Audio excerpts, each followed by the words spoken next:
रहे थे बस बिहार शिफ्ट करा दीजिए, बिहार पहुंचा दो। जिस बिहार के लिए मैंने इतना किया, आज मिलने के लिए, मतलब जो आदमी हमेशा समाज में ही रहता था, एक बार सड़क पे उतर जाता था तो कम से कम 2000-4000 लोग सिर्फ सेल्फी लेने के लिए खड़े हो जाते थे। आज वो आदमी मिलने के लिए मोहताज है कि मेरे से कोई मिलने आए, मेरे पास कोई आए। जब वो सीन मेरे दिमाग में आता है ना, रोंगटे खड़े हो जाते हैं। कह रहे थे कोई नहीं आता है, बस यही इंतजार करता रहता हूँ कि कोई आ जाए। जाना मत, घर मत जाना, अभी अगले हफ्ते मिल के जाना भाई। मैं इतना बड़ा हो गया ना, मैंने मनीष भैया को रोते हुए देखा ही नहीं है। उस आदमी को कभी हमने आंख से आंसू गिरते हुए देखा ही नहीं है, और उस आदमी का आंख का आंसू बंद ही नहीं हो रहा था। कह रहे थे सब बर्बाद कर दिया, हमने किया क्या है अपने लिए। वो तो अभी तक ये पूछ रहे हैं कि गलती क्या हो गई मेरे से कि एनएसए लग गया मेरे ऊपर। कितनी बड़ी गलती कर दी है कि एनएसए मेरे ऊपर लग गया। वो तो अभी यही पूछ रहे थे कि सुप्रीम कोर्ट में भी जज ने मना कर दिया। खाने के बारे में क्या बताऊं, मुझे तो कह रहे थे कि बताना मत किसी को। हफ्ते में 2 दिन तक खाना नहीं खाते हैं।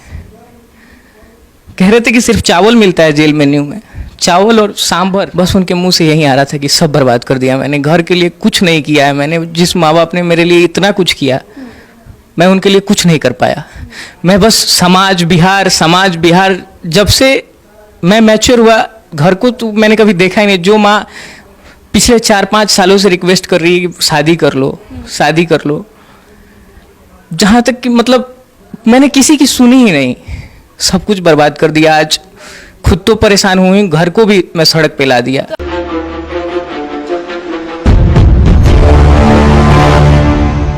इस वक्त हमारे साथ मनीष कश्यप के कजिन भाई मौजूद हैं, जो कि मदुरई गए थे उनसे मुलाकात करने। तो आज मनीष कश्यप किस हाल में हैं उस पर चर्चा करेंगे। पहला सवाल, जब आपने मनीष कश्यप को देखा मदुरई जेल में तो कैसी हालत थी उनकी?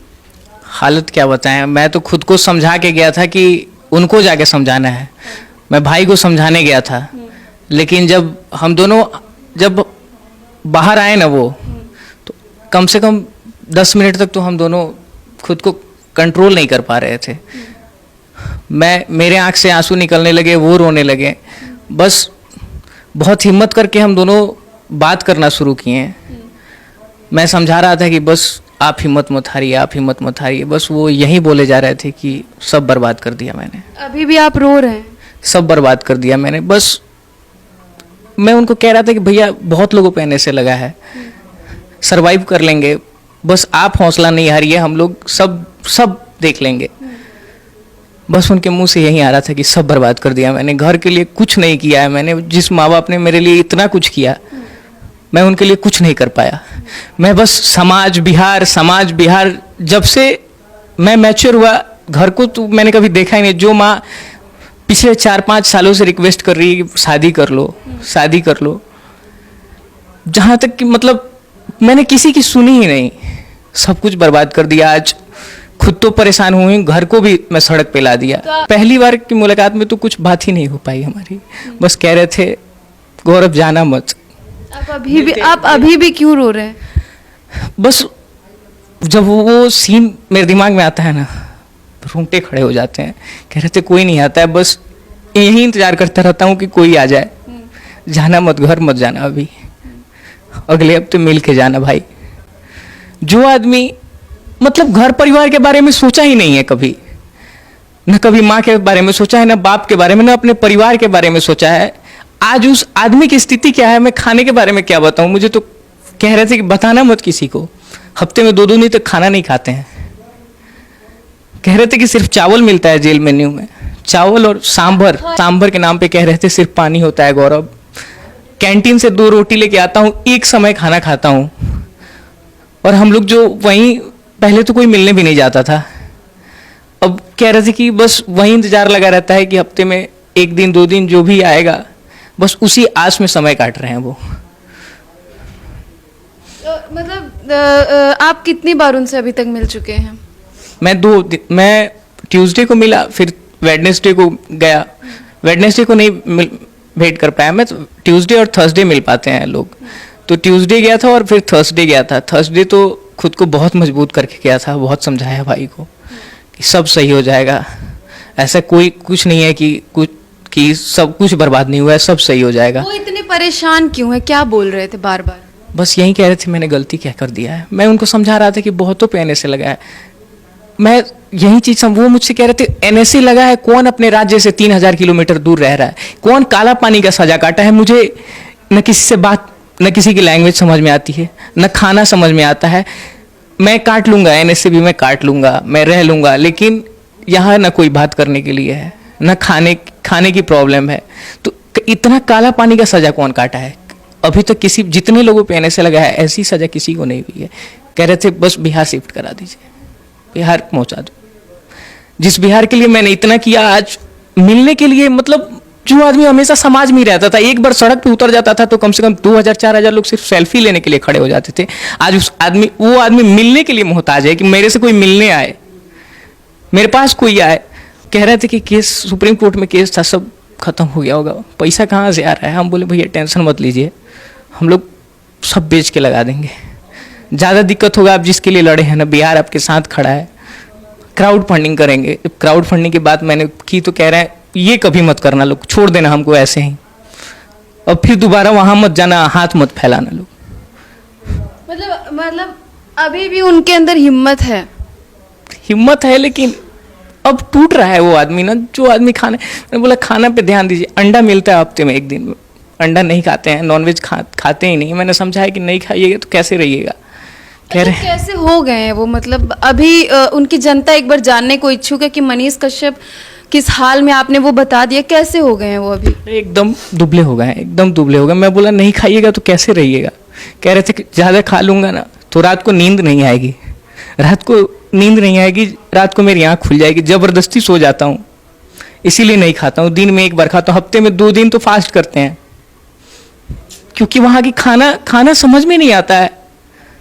अच्छा, उनको बाहर निकलने दिया जाता है कि नहीं? नहीं, बाहर नहीं निकलने दिया जाता। उनको एक स्पेशल सेल मिला है, स्पेशल सेल में है, उनको वार्ड की तरफ भी नहीं जाने दिया जाता। एक छोटा सा रूम है, उसी के अंदर उनको सिर्फ रहना है, कहीं बाहर नहीं निकलने दिया जाता है उनको। मतलब कभी भी बाहर उनको नहीं निकलने दिया? जब भी मिलने आते हैं कोई, हफ्ते में 2 दिन मिलने दिया जाता है, बस वहीं मिलने आते हैं। बाकी कह रहे थे कि उंगली पे बस यही गिनता हूँ कि ट्यूसडे और थर्सडे, कब ट्यूसडे आएगा कब थर्सडे आएगा, यानी कि कब कोई मिलने आएगा। पहले तो मिलने भी कोई नहीं जाता था।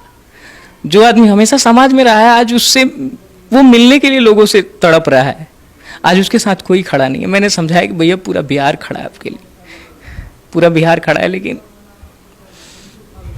अच्छा, मतलब वो हमेशा बिहार वालों के लिए इतना किए हैं, लड़ते रहे हैं, तो आज भी कोई मिलने भी नहीं जा रहा है, तो इस चीज़ को आप कैसे देखते हैं एक भाई होने के नाते? बहुत बुरा लगता है। परिवार के बारे में कभी सोचा ही नहीं है, वो तो बस यही कहते रह गए कि परिवार के बारे में सोचा ही नहीं कभी मैंने। माँ कैसी है, माँ दिन भर रोती रहती होंगी, कुछ नहीं किया उन लोगों के लिए, न शादी किया, न कभी मेरी कमाई से उनको कुछ हुआ, कुछ नहीं किया, ना माँ के लिए किया, ना भाई के लिए किया, ना किसी परिवार के लिए कभी कुछ किया ही नहीं। परिवार के बारे में हफ्ते में बात भी नहीं करते थे। मम्मी 2-2 हफ्ते तक कॉल करते रह जाती थी, बात तक नहीं करते थे। और आज परिवार के अलावा कोई नहीं है खड़ा, कोई एक सिंगल पीस आदमी नहीं है जिस पे आदमी आंख बंद करके भरोसा कर सके, हाँ ये आदमी कर रहा है। तमिलनाडु में इतनी परेशानी, मैं सोच रहा था कि मुझे जब बाहर इतनी परेशानी हो रही थी, मैं गया, मेरे पास रिकॉर्डिंग है, 10-10 कैब किए मैंने, कैब बार कैंसिल हो जा रहा था, क्योंकि मैं इंग्लिश हिंदी जानता था, तमिल जानता ही नहीं था। मैं दे दूंगा रिकॉर्डिंग, आप लोग चला लीजिएगा। मुझे जब बाहर इतनी परेशानी हो रही थी, तो फिर अंदर वो कैसे रह रहे होंगे।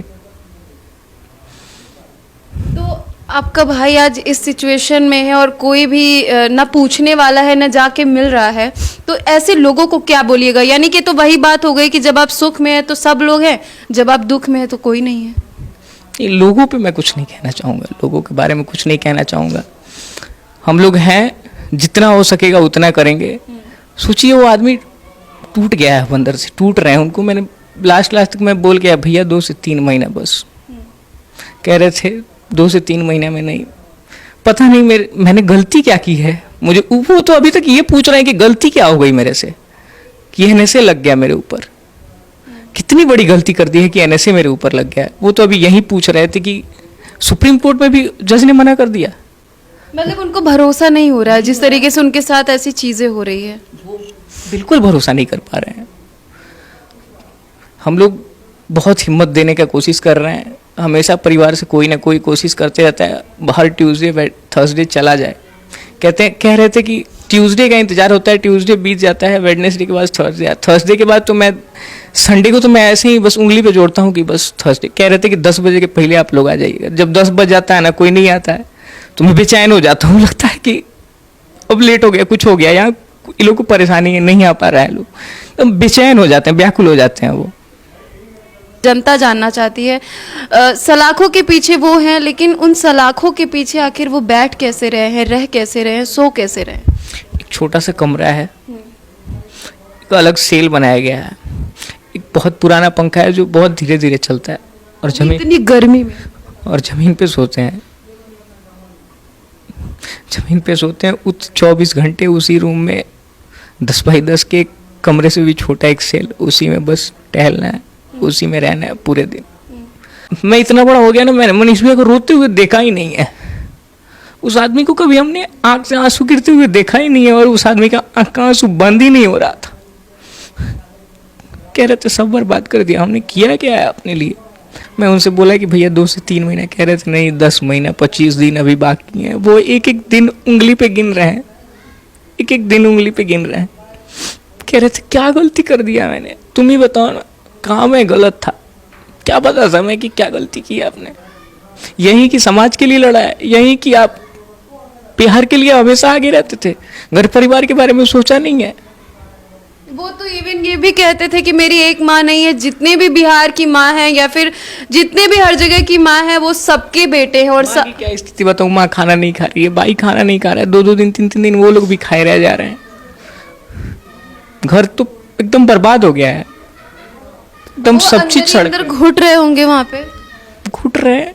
वहाँ कोई बात करने के लिए नहीं है, कोई समझने के लिए ही नहीं है, एक शब्द भी कोई बात करने के लिए नहीं है, वहाँ घुट ही रहा है ना। कह रहे थे काला पानी का सजा है मेरे लिए। आप देख सकते हैं कि मनीष कश्यप के भाई गौरव वहां पे मिलने गए थे और किस तरीके से उस हालत को बयां कर रहे हैं, और शायद बयां करना भी बेहद ही मुश्किल हो रहा है। हम सुन भी नहीं पा रहे हैं, आंखों से आंसू आ जा रहे हैं, क्योंकि जो इंसान हमारे सामने हंसते खेलते थे और हमेशा चारों तरफ लोगों के बारे में सोचते थे कि आज इनके लिए कुछ कर देंगे, कल उनके लिए कर देंगे, आज उनके लिए कोई करने वाला सामने नहीं आ रहा है। तो आप लोग क्या कुछ कहेंगे कमेंट सेक्शन में जाकर के जरूर बताइएगा। आगे आपको ऐसी ही जानकारी देते रहेंगे। जय हिंद।